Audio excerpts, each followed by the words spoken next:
of the living God. So kay hapit naman mahurot itong suka. Ato na pong tubilan sa ahos. Sukaan. So dili pwedeng dili na itong sudlan. Yan, nagbuot na sila. Pilot lang utag duha ka pakit para sa suka. So antayan nyo guys.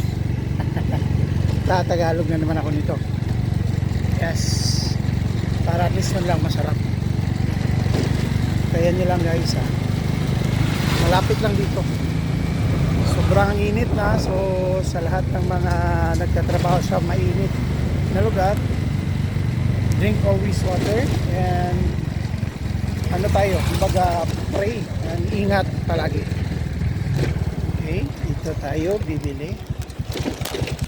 Wait. Ito tayo bibili ng suka ko. Part po na off.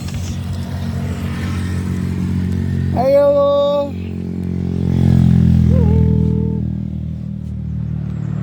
Hintayin nyo guys mamaya konti.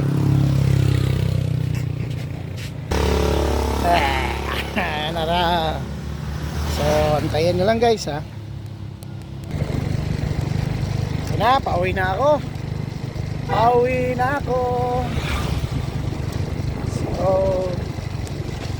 ito nga, may problema ka man, huwag mong dibdibin yung problema mo guys. Dapat nail down to Jesus. Just nail down to Jesus. Kapag kasi dinibdib mo yung mga problema mo, nakasasabog lang yung utak mo guys, sasabog lang yung ulo mo.